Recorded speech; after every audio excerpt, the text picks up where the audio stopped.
ਸਤਿ ਸ਼੍ਰੀ ਅਕਾਲ। ਤੁਸੀਂ ਜੁੜੇ ਹੋਏ ਹੋ ਪੰਜਾਬੀ ਰੇਡੀਓ ਯੂਐਸਏ ਦੇ ਨਾਲ ਤੇ ਮੈਂ ਹਾਂ ਪ੍ਰਵੀਨ ਸ਼ਰਮਾ ਲੈ ਕੇ ਹਾਜ਼ਰ ਹਾਂ ਪ੍ਰੋਗਰਾਮ ਖਬਰ ਤੇ ਨਜ਼ਰ।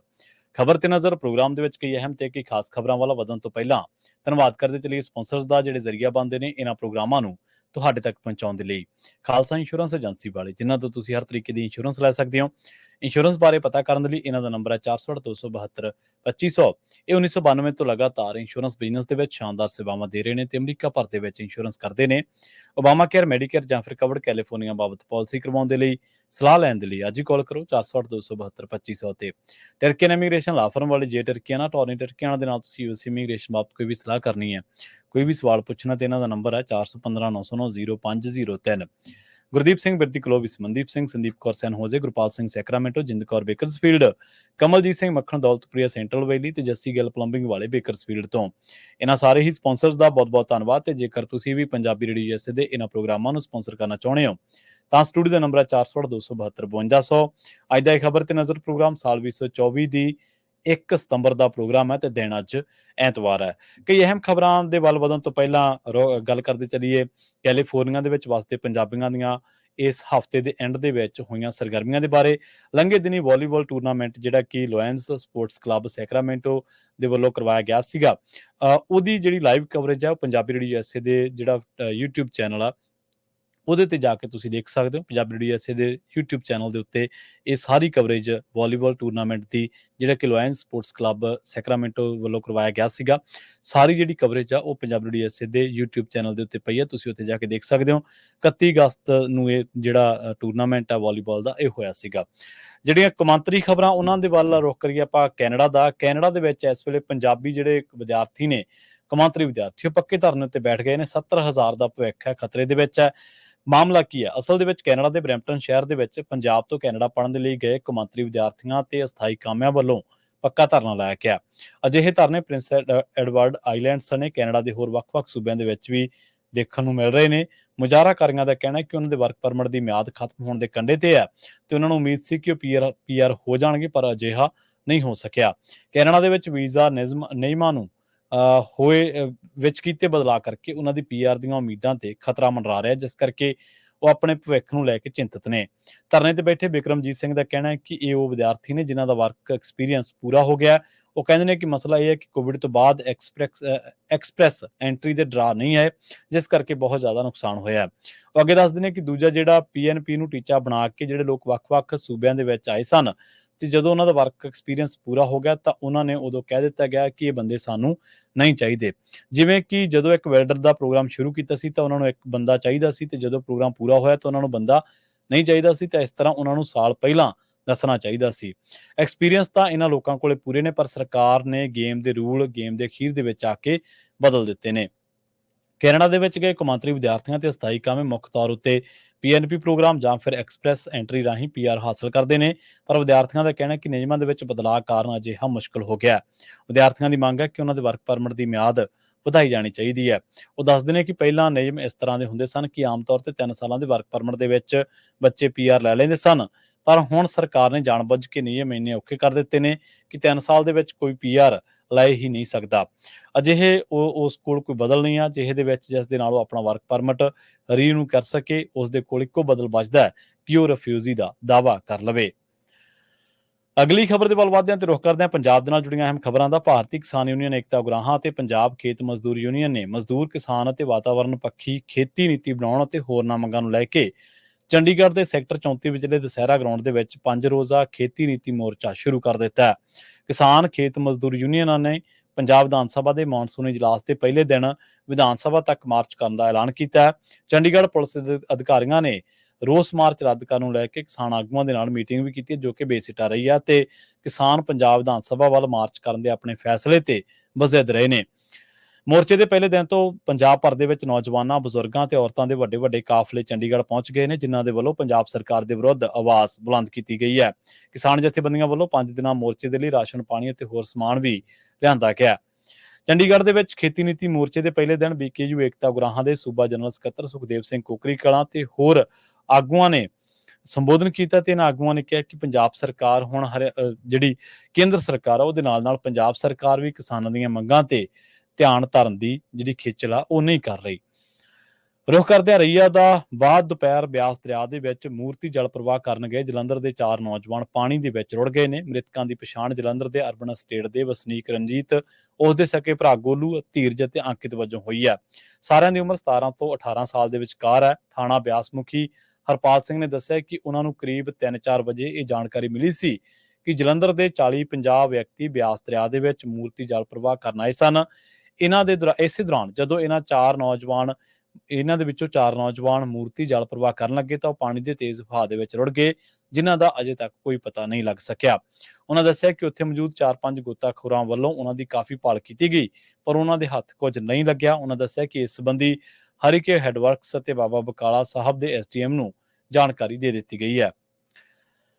ਗੱਲ ਕਰਦੇ ਹਾਂ ਪੰਜਾਬ ਸਰਕਾਰ ਵੱਲੋਂ ਘਰ ਘਰ ਰਾਸ਼ਨ ਸਕੀਮ ਤਹਿਤ ਜਿਹੜੇ ਉੱਲੀ ਲੱਗੇ ਮੁਰਮਰੇ ਵੰਡੇ ਗਏ ਨੇ ਉਹਨਾਂ ਦੇ ਬਾਰੇ।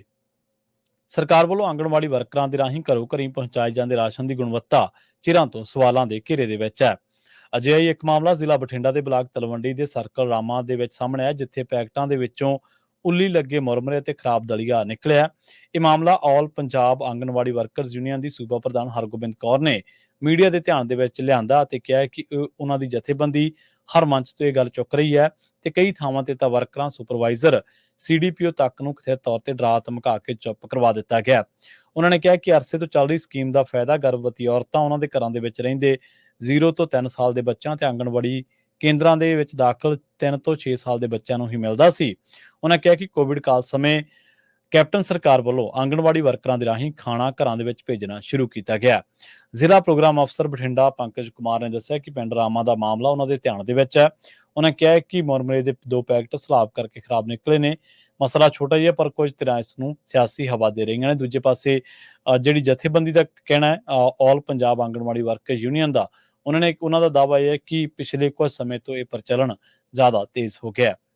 ਗੱਲ ਕਰਦੇ ਹਾਂ ਮਰਹੂਮ ਨੌਜਵਾਨ ਪੰਜਾਬੀ ਗਾਇਕ ਸਿੱਧੂ ਮੂਸੇਵਾਲਾ ਦੀ ਪਿਤਾ ਬਲਕੌਰ ਸਿੰਘ ਸਿੱਧੂ ਦੀ ਸੁਰੱਖਿਆ ਦੇ ਵਿੱਚ ਤੈਨਾਤ ਗਨਮੈਨਾਂ ਦੀ ਆਪਸੀ ਖੂਨੀ ਤਕਰਾਰ ਦੇ ਬਾਰੇ। ਸਿੱਧੂ ਮੂਸੇਵਾਲਾ ਦੇ ਪਿਤਾ ਬਲਕੌਰ ਸਿੰਘ ਸਿੱਧੂ ਦੀ ਸੁਰੱਖਿਆ ਦੇ ਵਿੱਚ ਤੈਨਾਤ ਗਨਮੈਨਾਂ ਦੇ ਦਰਮਿਆਨ ਦੇਰ ਰਾਤ ਹੋਈ ਤਕਰਾਰ ਖੂਨੀ ਝੜਪ ਦੇ ਵਿੱਚ ਬਦਲ ਗਈ, ਜਿਸ ਦੇ ਵਿੱਚ ਗਨਮੈਨ ਗੁਰਦੀਪ ਸਿੰਘ ਜ਼ਖਮੀ ਹੋ ਗਿਆ। ਉਸ ਨੂੰ ਸਿਵਲ ਹਸਪਤਾਲ ਦੇ ਵਿੱਚ ਦਾਖਲ ਕਰਵਾਇਆ ਗਿਆ। ਪੁਲਿਸ ਨੇ ਮਾਮਲੇ ਦੀ ਪੜਤਾਲ ਸ਼ੁਰੂ ਕਰ ਦਿੱਤੀ ਹੈ। ਸਿੱਧੂ ਮੂਸੇਵਾਲਾ ਦੇ ਕਤਲ ਮਗਰੋਂ ਉਸ ਦੇ ਪਿਤਾ ਬਲਕੌਰ ਸਿੰਘ ਨੂੰ ਮਿਲ ਰਹੀਆਂ ਧਮਕੀਆਂ ਦੇ ਮੱਦੇਨਜ਼ਰ ਪੰਜਾਬ ਸਰਕਾਰ ਨੇ ਸੁਰੱਖਿਆ ਮੁਹੱਈਆ ਕਰਵਾਈ ਹੈ, ਜਿਸ ਦੇ ਵਿੱਚ ਕਮਾਂਡੋ ਦੇ ਅੱਧੀ ਦਰਜਨ ਤੋਂ ਵੱਧ ਜਵਾਨ ਤੈਨਾਤ ਨੇ। ਇਹਨਾਂ ਦੇ ਵਿੱਚੋਂ ਕਈ ਗਨਮੈਨ ਰਾਤ ਨੂੰ ਸਿੱਧੂ ਮੂਸੇਵਾਲਾ ਦੀ ਹਵੇਲੀ ਦੇ ਵਿੱਚ ਤੈਨਾਤ ਰਹਿੰਦੇ ਨੇ। ਜਾਣਕਾਰੀ ਦੇ ਮੁਤਾਬਕ ਬੀਤੀ ਰਾਤ ਗਨਮੈਨਾਂ ਦੇ ਵਿੱਚ ਡਿਊਟੀ ਨੂੰ ਲੈ ਕੇ ਤਕਰਾਰ ਹੋ ਗਈ, ਜੋ ਬਾਅਦ ਦੇ ਵਿੱਚ ਹੱਥੋਂ-ਪਾਈ ਦੇ ਵਿੱਚ ਬਦਲ ਗਈ। ਉਹਨਾਂ ਨੇ ਤੇਜ਼ਧਾਰ ਹਥਿਆਰਾਂ ਦੇ ਨਾਲ ਇੱਕ ਦੂਜੇ ਤੇ ਹਮਲਾ ਕਰ ਦਿੱਤਾ। ਇਸ ਘਟਨਾ ਦੇ ਵਿੱਚ ਗਨਮੈਨ ਗੁਰਦੀਪ ਸਿੰਘ ਜ਼ਖਮੀ ਹੋ ਗਿਆ। ਉਸ ਨੂੰ ਰਾਤ ਨੂੰ ਸਿਵਲ ਹਸਪਤਾਲ ਦੇ ਵਿੱਚ ਦਾਖਲ ਕਰਵਾਇਆ ਗਿਆ। ਉਸ ਦੇ ਸਿਰ ਦੇ ਵਿੱਚ ਕਈ ਟਾਂਕੇ ਲੱਗੇ ਨੇ। ਥਾਣਾ ਸਦਰ ਮਾਨਸਾ ਦੇ SHO ਗੁਰਬੀਰ ਸਿੰਘ ਨੇ ਹਸਪਤਾਲ ਪਹੁੰਚ ਕੇ ਉਸ ਤੋਂ ਘਟਨਾ ਬਾਰੇ ਜਾਣਕਾਰੀ ਲਈ ਹੈ ਤੇ ਮਾਮਲਾ ਉੱਚ ਅਧਿਕਾਰੀਆਂ ਦੇ ਧਿਆਨ ਦੇ ਵਿੱਚ ਲਿਆਂਦਾ ਹੈ। ਮਾਨਸਾ ਦੇ DSP ਗੁਰਪ੍ਰੀਤ ਸਿੰਘ ਬੈਂਸ ਨੇ ਦੱਸਿਆ ਕਿ ਆਪਸੀ ਰੰਜਿਸ਼ ਕਰਕੇ ਇਹ ਝਗੜਾ ਹੋਇਆ। ਕਸੂਰਵਾਰ ਦੇ ਖਿਲਾਫ ਮਾਮਲਾ ਦਰਜ ਕੀਤਾ ਜਾਵੇਗਾ। ਇਸੇ ਦੌਰਾਨ ਮਾਨਸਾ ਦੇ SSP ਭਾਗੀਰਥ ਸਿੰਘ ਮੀਨਾ ਨੇ ਕਿਹਾ ਕਿ ਉਹ ਪੂਰੇ ਮਾਮਲੇ ਦੀ ਪੜਤਾਲ ਮਗਰੋਂ ਕਸੂਰਵਾਰ ਦੇ ਖਿਲਾਫ ਸਖਤ ਕਾਰਵਾਈ ਕਰਨਗੇ। ਰੁਕ ਕਰਦੇ ਹਾਂ ਤਰਨਤਾਰਨ ਦਾ। ਗੱਲ ਕਰਦੇ ਹਾਂ ਪੰਜਾਬ ਦੇ ਵਿੱਚ ਹੋ ਰਹੀਆਂ ਨਸ਼ੇ ਦੀ ਓਵਰਡੋਜ਼ ਦੇ ਨਾਲ ਮੌਤਾਂ ਦੇ ਬਾਰੇ। ਇਲਾਕੇ ਦੇ ਪਿੰਡ ਰਟੌਲ ਦੇ ਵਿੱਚ ਨੌਜਵਾਨ ਦੀ ਨਸ਼ੇ ਦੀ ਓਵਰਡੋਜ਼ ਦੇ ਨਾਲ ਮੌਤ ਹੋ ਗਈ ਹੈ। ਮ੍ਰਿਤਕ ਦੀ ਸ਼ਨਾਖਤ ਜੋਬਨਜੀਤ ਸਿੰਘ, ਜਿਸ ਦੀ ਉਮਰ 27 ਸਾਲ ਵਜੋਂ ਹੋਈ ਹੈ। ਪਰਿਵਾਰ ਨੂੰ ਉਸ ਦੀ ਲਾਸ਼ ਸਵੇਰੇ ਪਿੰਡ ਦੇ ਸਰਕਾਰੀ ਸਕੂਲ ਦੇ ਖੇਡ ਦੇ ਮੈਦਾਨ ਦੇ ਵਿੱਚੋਂ ਮਿਲੀ ਹੈ। ਉਹ ਅਸਾਮ ਦੇ ਵਿੱਚ ਕੰਮ ਕਰਦਾ ਸੀ ਤੇ ਕੱਲ ਦੇਰ ਰਾਤ ਪਿੰਡ ਪਰਤਿਆ ਸੀ।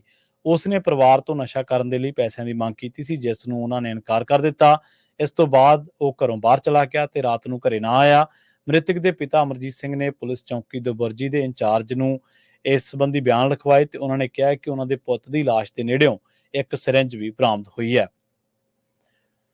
ਰੁਕ ਕਰਦੇ ਹਾਂ ਕੁਝ ਕੌਮੀ ਖਬਰਾਂ ਦੇ ਬਾਰੇ। ਗੱਲ ਕਰਾਂਗੇ ਦੇਹਰਾਦੂਨ ਦੀ। ਉੱਤਰਾਖੰਡ ਦੇ ਅਲਮੋੜਾ ਜ਼ਿਲ੍ਹੇ ਦੇ ਵਿੱਚ ਇੱਕ ਨਾਬਾਲਗ ਕੁੜੀ ਦੇ ਨਾਲ ਛੇੜਛਾੜ ਕਰਨ ਦੇ ਦੋਸ਼ ਹੇਠ ਇੱਕ ਭਾਜਪਾ ਆਗੂ ਨੂੰ ਗ੍ਰਿਫਤਾਰ ਕੀਤਾ ਗਿਆ। ਅਲਮੋੜਾ ਦੀ ਪੁਲਿਸ ਨੇ ਦੱਸਿਆ ਕਿ ਭਗਵਤ ਸਿੰਘ ਬੋਰਾ ਤੇ ਇੱਕ 14 ਸਾਲਾਂ ਦੀ ਬੱਚੀ ਦੇ ਨਾਲ ਛੇੜਛਾੜ ਕਰਨ ਦੇ ਦੋਸ਼ ਲੱਗੇ ਨੇ। ਉਸ ਨੂੰ ਰਾਤ ਨੂੰ ਗ੍ਰਿਫਤਾਰ ਕਰ ਲਿਆ ਗਿਆ।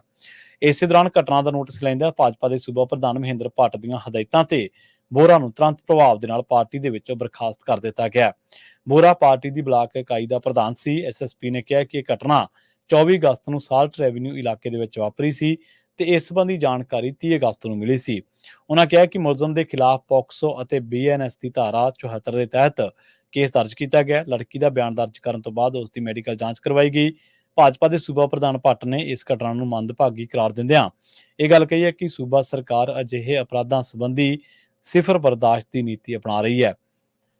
ਉਧਰ ਕਾਂਗਰਸ ਦੇ ਸੂਬਾ ਪ੍ਰਧਾਨ ਕਰਨ ਮਹਾਰਾ ਨੇ ਦੋਸ਼ ਲਾਇਆ ਕਿ ਭਾਜਪਾ ਸਰਕਾਰ ਨੇ ਆਪਣੇ ਆਗੂਆਂ ਨੂੰ ਔਰਤਾਂ ਤੇ ਅਤਿਆਚਾਰ ਕਰਨ ਤੇ ਉਹਨਾਂ ਦਾ ਸ਼ੋਸ਼ਣ ਕਰਨ ਦਾ ਲਾਇਸੈਂਸ ਦਿੱਤਾ ਹੋਇਆ ਹੈ।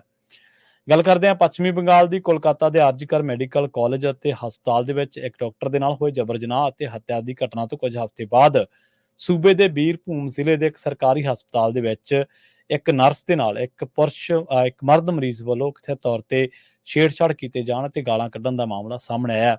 ਬੀਰਭੂਮ ਦੇ chief medical officer of health Himadri Bari ਨੇ ਕਿਹਾ ਕਿ ਸ਼ਨੀਵਾਰ ਦੇਰ ਰਾਤ ਤੇਜ਼ ਬੁਖਾਰ ਦੇ ਨਾਲ ਪੀੜਤ ਇੱਕ ਵਿਅਕਤੀ ਨੇ ਇਲਮੋ ਬਾਜ਼ਾਰ ਬਲਾਕ ਹਸਪਤਾਲ ਦੇ ਵਿੱਚ ਡਿਊਟੀ ਤੇ ਤੈਨਾਤ ਨਰਸ ਦੇ ਨਾਲ ਬਦਸਲੂਕੀ ਕਰਨ ਦੀ ਕੋਸ਼ਿਸ਼ ਕੀਤੀ ਸੀ। ਹਸਪਤਾਲ ਪ੍ਰਸ਼ਾਸਨ ਨੇ ਤੁਰੰਤ ਪੁਲਿਸ ਨੂੰ ਸੂਚਿਤ ਕੀਤਾ, ਜਿਸ ਤੋਂ ਬਾਅਦ ਉਸ ਨੂੰ ਗ੍ਰਿਫਤਾਰ ਕਰ ਲਿਆ ਗਿਆ ਤੇ ਇਲਾਜ ਦੇ ਲਈ ਬੋਲਪੁਰ ਸਬ ਡਿਵੀਜ਼ਨਲ ਹਸਪਤਾਲ ਦੇ ਵਿੱਚ ਭੇਜ ਦਿੱਤਾ ਗਿਆ। ਨਰਸ ਨੇ ਕਿਹਾ ਕਿ ਮਰੀਜ਼ ਨੇ ਆਉਂਦੇ ਹੀ ਮੈਨੂੰ ਗਾਲਾਂ ਕੱਢੀਆਂ, ਮੈਂ ਉਸ ਨੂੰ ਅਣਗੌਲਿਆ ਕੀਤਾ ਤੇ ਉਸ ਦਾ ਇਲਾਜ ਕੀਤਾ, ਪਰ ਫਿਰ ਉਸ ਨੇ ਮੈਨੂੰ ਗਲਤ ਢੰਗ ਦੇ ਨਾਲ ਛੁਇਆ ਸੀ। ਹਸਪਤਾਲ ਦੇ ਡਾਕਟਰਾਂ ਤੇ ਸਿਹਤ ਕਾਮਿਆਂ ਨੇ 24 ਘੰਟਿਆਂ ਦੀ ਸੁਰੱਖਿਆ ਨੂੰ ਲੈ ਕੇ ਮੰਗ ਦੇ ਲਈ ਇੱਕ ਵੱਡੀ ਰੈਲੀ ਵੀ ਕੱਢੀ ਹੈ। ਰੁੱਖ ਕਰਦੇ ਹਾਂ ਹਰਿਆਣਾ ਦਾ। ਹਰਿਆਣਾ ਦੇ ਵਿੱਚ ਗਊ ਮਾਸ ਖਾਣ ਦਾ ਇਲਜ਼ਾਮ ਲਗਾ ਕੇ ਇੱਕ ਮਜ਼ਦੂਰ ਨੂੰ ਕਥਿਤ ਤੌਰ ਤੇ ਕੁੱਟ-ਕੁੱਟ ਕੇ ਉਸ ਨੂੰ ਮਾਰ ਦਿੱਤਾ ਹੈ। ਹਰਿਆਣਾ ਦੇ ਵਿੱਚ ਪੱਛਮੀ ਬੰਗਾਲ ਦੇ ਨਾਲ ਸੰਬੰਧਿਤ ਮਜ਼ਦੂਰ ਨੂੰ ਇਸ ਇਲਜ਼ਾਮ ਦੇ ਤਹਿਤ ਕੁੱਟ-ਕੁੱਟ ਕੇ ਮੌਤ ਦੇ ਘਾਟ ਉਤਾਰ ਦਿੱਤਾ ਗਿਆ। ਇਹ ਘਟਨਾ ਦਿੱਲੀ ਤੋਂ ਕਰੀਬ 150 ਕਿਲੋਮੀਟਰ ਦੂਰ ਚਰਖੀ ਦਾਦਰੀ ਦੇ ਬਾਟੜਾ ਪਿੰਡ ਦੇ ਵਿੱਚ 27 ਅਗਸਤ ਨੂੰ ਵਾਪਰੀ ਸੀ। ਪੀੜਤ ਆਪਣੇ ਪਰਿਵਾਰ ਦੇ ਨਾਲ ਚਰਖੀ ਦਾਦਰੀ ਦੇ ਵਿੱਚ ਝੁੱਗੀ ਚੌਂਪੜੀ ਦੇ ਵਿੱਚ ਰਹਿੰਦਾ ਸੀ ਅਤੇ ਉਸ ਦਾ ਨਾਮ ਸਬਰ ਮਲਿਕ ਸੀ। ਉਹ ਪੱਛਮੀ ਬੰਗਾਲ ਦੇ ਪਰਗਨਾ ਜ਼ਿਲ੍ਹੇ ਤੋਂ ਸੰਬੰਧ ਰੱਖਦਾ ਸੀ। 29 ਤਰੀਕ ਨੂੰ ਪੁਲਿਸ ਨੇ ਇਸ ਮਾਮਲੇ ਦੇ ਵਿੱਚ 7 ਜਣਿਆਂ ਨੂੰ ਗ੍ਰਿਫਤਾਰ ਕੀਤਾ, ਜਿਸ ਦੇ ਵਿੱਚ 2 ਨਾਬਾਲਗ ਵੀ ਨੇ। ਡੰਡੇ ਸੋਟੀਆਂ ਦੇ ਨਾਲ ਕੁੱਟਣ ਦੀ ਘਟਨਾ ਦੀ ਇੱਕ ਵੀਡੀਓ 31 ਅਗਸਤ ਨੂੰ ਵਾਇਰਲ ਹੋਈ ਸੀ, ਜਿਸ ਦੇ ਵਿੱਚ ਕੁਝ ਨੌਜਵਾਨ ਸਾਬਰ ਮਲਿਕ ਨੂੰ ਕੁੱਟ ਰਹੇ ਨੇ, ਜਦਕਿ ਕੁਝ ਸਥਾਨਕ ਲੋਕ ਉਸ ਨੂੰ ਬਚਾਉਂਦੇ ਵੀ ਨਜ਼ਰ ਆ ਰਹੇ ਨੇ। ਪੱਛਮੀ ਬੰਗਾਲ ਦੀ ਮੁੱਖ ਮੰਤਰੀ ਮਮਤਾ ਬੈਨਰਜੀ ਨੇ ਚਰਖੀ ਦਾਦਰੀ ਵਾਲੀ ਹਜੂਮੀ ਹੱਤਿਆ ਦੀ ਘਟਨਾ ਦਾ ਸਖਤ ਨੋਟਿਸ ਲੈਂਦਿਆਂ ਪਾਰਟੀ ਆਗੂਆਂ ਨੂੰ ਪੀੜਤ ਪਰਿਵਾਰ ਨੂੰ ਮਿਲ ਕੇ ਮੁਆਵਜ਼ਾ ਦੇਣ ਦੀ ਗੱਲ ਕਹੀ ਹੈ। ਦੂਜੇ ਪਾਸੇ ਹਰਿਆਣਾ ਦੇ ਮੁੱਖ ਮੰਤਰੀ ਨੈਬ ਸਿੰਘ ਸੈਣੀ ਨੇ ਵੀ ਘਟਨਾ ਨੂੰ ਮੰਦਭਾਗੀ ਕਰਾਰ ਦਿੱਤਾ ਹੈ।